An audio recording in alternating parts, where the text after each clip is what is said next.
Hello everyone, welcome to Invincibles in Conversation. Today we have with us the very knowledgeable, the very learned Mr. Anil Sharma, and that's his book, Life Beyond Death. Welcome, Mr. Sharma. Thank you. So tell us about this book. Like, I am totally naive to this spectrum. Yeah. So how will you explain it to me? So, Chandani ji, as you know, the title of the book is Life Beyond Death, right? So, every day we go through three phases. You know, Om, the word it comes from Sanskrit, from the ancient sages. So it says A-U-M, right? So every human being goes through three states: awake, like we are talking now, this is the awake state. And then before you go to sleep, basically you're dreaming, images are coming within you, right? And then so this is A is awake, U is actually dreams, right? And then M is deep sleep, right? What we call the Sanskrit word for that is nidra, right? So, and everyone experiences that, right? You go through awake, you go through dream, you go to sleep. Absolutely. Now, you see, this is a book which was transmitted to me by a ancient rishi who came in human form, right? His name is Master Beinsa Douno, right? So from 93 till about 2000, I had experienced this Kundalini or the rising of currents in my tapas, body. which is called, right? Yeah, well, tapas is, you see, the desire for something, right? Okay. But this is a real experience. Like you have the halo behind gods like Buddha and others. So what happens in Kundalini or cosmic currents is that currents actually rise via your spinal cord. It is actually liquid light which rises and then it falls within the brain, right? So that's the halo which they show behind these gods. So talking a little bit about that, a normal human being uses 4 million brain cells, right? We have 100 million, right? When these currents they rise, about 60 million start processing, and you become like what you call an enlightened machine, right? So it was during that period that I traveled with this rishi to all these different worlds, and I experienced the different phases of the life after physical death, right? And then this is how this book was actually written. And then there was another great rishi, Ramana Maharishi, who then asked for this book to be republished in 2009-2010. And then this same rishi, Master Beinsa Douno, asked it to be republished now here with Invincible Publishers. But that is just the historical background, right? Now, look at one thing, you see, this book actually is unique in the whole world actually. Because what happens is that just like you go through awake, dream and then deep sleep, similarly you see when you leave the physical body, then you go through what we call as a dreaming state, right? And a sleep state, and then you wake up again, you see. So this is basically what we call the cycle of reincarnation, right? So this blueprint of what happens to you when you die, and then how actually you are reborn, this blueprint is there in every human being, right? Every human being, when they are actually born, they go to another body which we call as the body of feelings. Then you live in this world of feelings, and then you go to another body which you call the body of thoughts, right? And then you live in what you call as the heaven or the mental world, right? And then there are two more higher worlds, very few actually go there, right?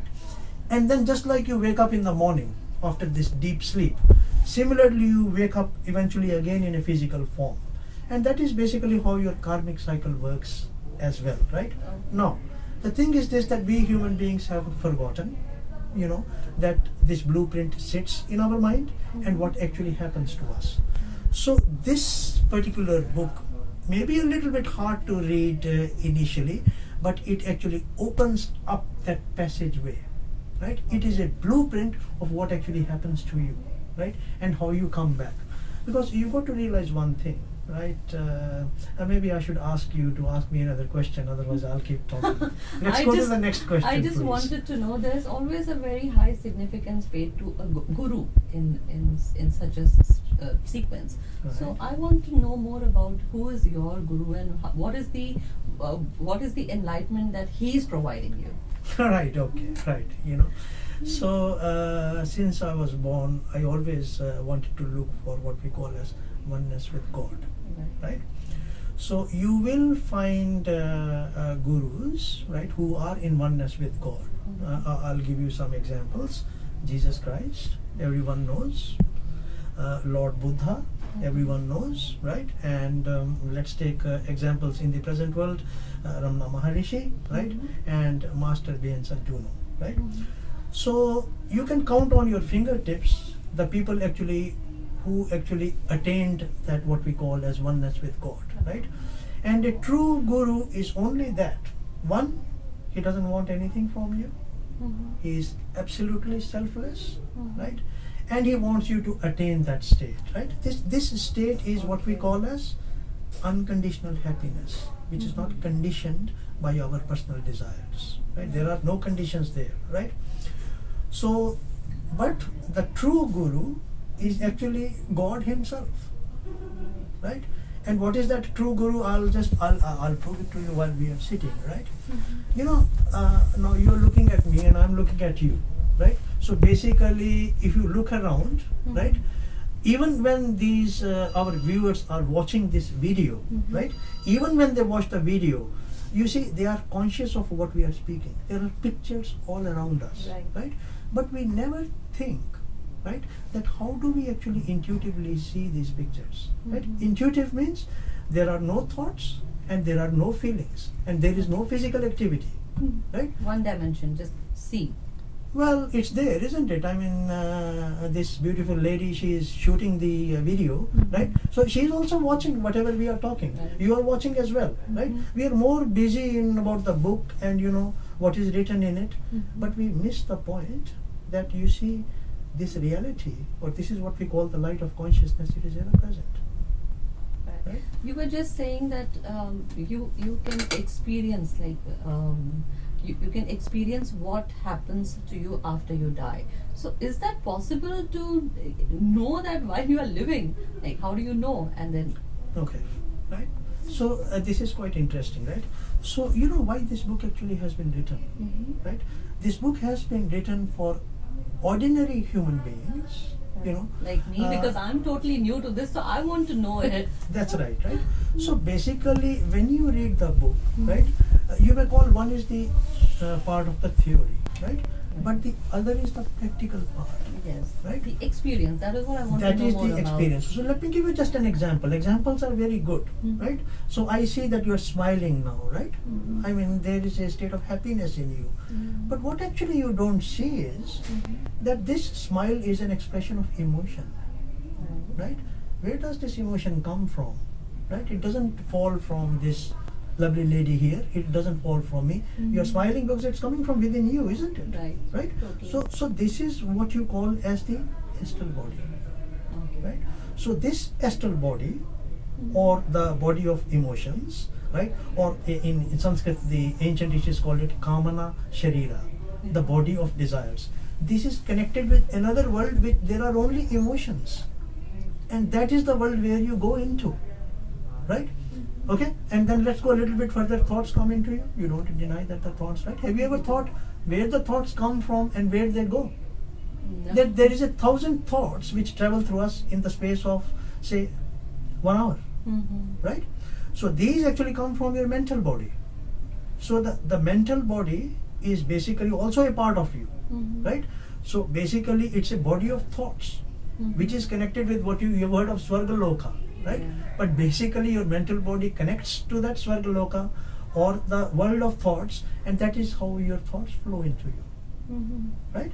So this is described in this book, but then you got to experiment with yourself, and actually you got to see. You can't deny feelings don't come to you, you can't deny thoughts come to you, but we don't explore further.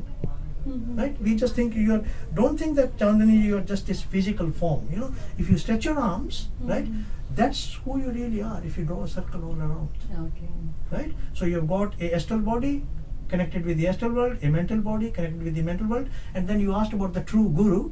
The true guru is the light of consciousness, which is beyond that. That is your intuitive body and your body of spirit. You see, people are surprised, but the Atma is actually here. Okay. When you stretch your arms, not within you, right? So this is what I'm talking about. This light actually which flows, and due to which you see everything, in which you see your thoughts, you see your feelings, right? That's basically who you are, but you have not experimented with yourself, right? So that's how the book is written. There's a bit of a theory, but then you go into the practicality of that, and that is how you experience your true self. And it's not something that I'm saying something is very unique. The sages have known this throughout the history of mankind, and you know this yourself as well, because every life, if I say that you have had 500 lives, every life you've been through this, right? So this is to remind you, because in the end the glory of human birth is to understand all these things and to live in oneness with your true nature, All right? Not to Tell live us with more about your second book, which is coming. the second Self. the second book is actually, it is called Aham Self. In that, it's quite interesting that there are 2 chapters which were actually recently transmitted to me by Sage Ramana himself, right?